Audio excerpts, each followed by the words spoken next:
اعوذ باللہ من الشیطان اللعین الرجیم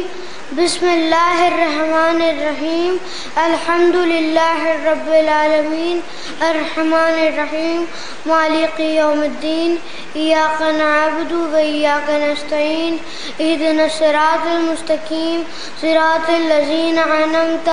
علیہم غیر المغضوب علیہم ولا الضالین۔ اب میں محترم جناب مرزا شفیق حسین شفق صاحب کو زحمت دے رہا ہوں کہ تاثرات پیش فرمائیں۔ بسم اللہ الرحمن الرحیم۔ مجھے اس مرحلے پر علامہ اقبال کا ایک معروف ترین شعر یاد آ رہا ہے کہ ہزاروں سال نرگس اپنی بے نوری پر ہوتی ہے،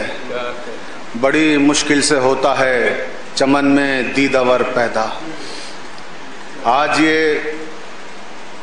اس عظیم ترین شخصیت کے چہلم کی مجلس ہے کہ جو دیدہ ور بھی تھا اور دانشور بھی، جو ادیب بھی تھا اور شاعر بھی۔ میں کہاں سے گفتگو کا آغاز کروں، وقت بھی بہت مختصر ہے۔ 20 سال پہلے کی بات ہے، جنوری کی صبح تھی جب میں مولانا سید میثم کاظم جرولی صاحب قبلہ کے ساتھ چچا افتخار صاحب سے ملنے کے لیے آیا تھا۔ وہ ساری یادیں میرے ذہن میں جو ان 20 سالوں کے درمیان میں واقع ہوئیں میرے ذہن میں تازہ ہیں۔ میں عرض کر رہا تھا سرکار اپنی یادوں کے حوالے سے افتخار الملک جناب افتخار علی خان فخر لکھنوی سے وابستہ جو میرے ذہن میں میری یادیں ہیں، میں انہیں محبت سے چچا جان کہا کرتا تھا، اور انہوں نے واقعی میں مجھے ایک فرزند معنوی کا پیار دیا، اور نہ صرف پیار دیا بلکہ اس شہر لکھنؤ میں میری سرپرستی بھی کی، علمی سرپرستی بھی اور ادبی سرپرستی بھی۔ میں اکثر ان سے کہا کرتا تھا کہ جب وہ خطابت کے حوالے سے مجھے مشورے دیتے تھے،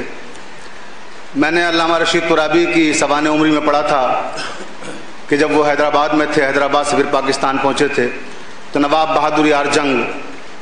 انہیں خطابت کے حوالے سے بڑے مفید مشورے دیا کرتے تھے اور وہ ان کا بڑا احترام کرتے تھے۔ تو میں کہتا تھا افتخار صاحب سے کہ چچا جان، آپ کی حیثیت میری زندگی میں وہی ہے جو علامہ رشید ترابی کی زندگی میں نواب بہادر یار جنگ کی تھی۔ آپ موقع سے میری خطابت کی اصلاح فرماتے ہیں، میرے مضامین کو پوری توجہ کے ساتھ پڑھتے ہیں اور اس کے بعد پھر مفید مشورے دیتے ہیں۔ علالت کے زمانے میں بھی جب میں مولا کائنات حضرت علی ابن ابی طالب علیہ السلام کی شہادت کے 1400 سال مکمل ہونے پر میں نے جو کتاب لکھی سر وادی نجف، جب میں اسے دینے کے لیے آیا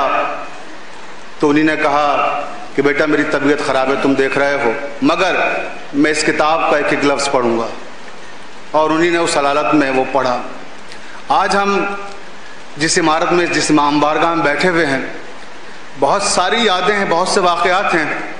کہ جو میرے ذہن میں تازہ ہو رہے ہیں۔ میرے لیے بہت مشکل مرحلہ سجاد صاحب، بڑی مشکل میں ڈال دیا آپ نے اس وقت مجھے بولنے کے لیے کہہ کر کہ میں کس کس بات کا تذکرہ کروں اور کن کن یادوں کو آپ کے سامنے پیش کروں۔ 6 جون سن 2002 اسی امام بارگاہ میں، اسی حال میں افتخار صاحب نے، جب میں نے لکھنؤ یونیورسٹی ٹاپ کی تو ایک پروگرام کا انعقاد کیا۔ میں نے عرفان صدیقی صاحب پہ مقالہ لکھا تھا، اردو غزل کے سب سے بڑے شاعر ہیں وہ۔ عرفان صدیقی کے اعزاز میں اور مجھے ایوارڈ دینے کے لیے اردو کی نامور ہستیوں کو اسی جگہ پہ انہوں نے بلایا اور تقریباً